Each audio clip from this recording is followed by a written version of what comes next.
ప్రభు తిరిగి వచ్చున్ క్రీస్తు ప్రభు తిరిగి వచ్చున్ దేశమైనను సాగు చేయడు దోషమైనను సాగు చేయడు ప్రభు వచ్చు వరకు కనిపెట్టుము ప్రభు వచ్చు వరకు కనిపెట్టుము నిశ్చయము ఆయన వచ్చును నిశ్చయముగా ఆయన వచ్చును ప్రభు ఆతనెవరు ప్రేమితురు వారిని ప్రభు కొనిపోను ప్రభు ఆతనెవరు ప్రేమితురు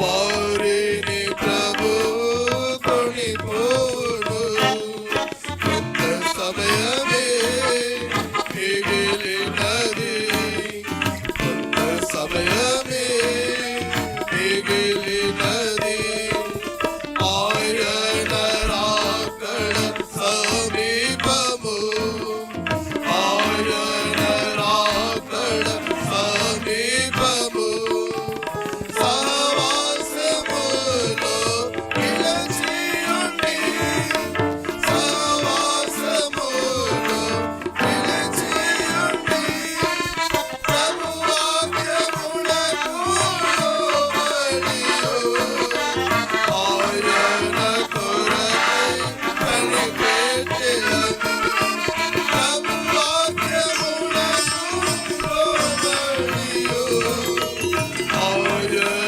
కొరకై కనిపెట్టెదము కొంత సమయమే మిగిలినది కొంత సమయమే మిగిలినది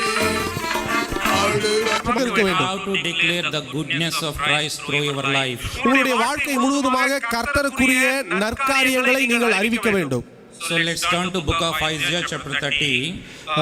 ஏசாயா தீர்க்கதரிசன புத்தகம் 13 Altogether verse 21. 21ஆம் வசனம் அனைவரும் சேர்ந்து வாசிக்கலாம். Book of Isaiah chapter 30 and verse 21. ஏசாயா தீர்க்கதரிசன புத்தகம் 30ஆம் அதிகாரம் 3021. ஏசாயா தீர்க்கதரிசன புத்தகம் 30:21 அனைவரும் சேர்ந்து வாசிக்கலாம்.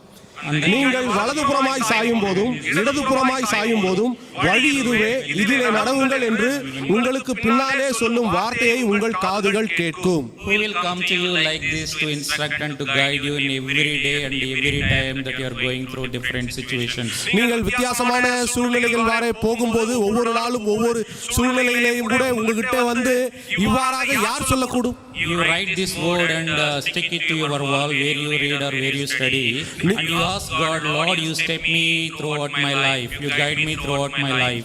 ஆகையால் நீங்கள் படிக்கும் ஸ்தலத்திலே அல்லது வேலை செய்கிற ஸ்தலத்திலே உங்களுக்கு தெரியும் வண்ணமாக இந்த வசனத்தை எழுதி வைத்துக் கொள்ளுங்கள். கர்த்தாவே, தேவனே, எனக்கு நான் நடக்க வேண்டிய வழியை எனக்கு போதித்து என்னை வழிநடத்தும் என்று சொல்லி நீங்கள் அவரிடத்தில் கேட்க வேண்டும். Sometimes we don't know which path we have to choose.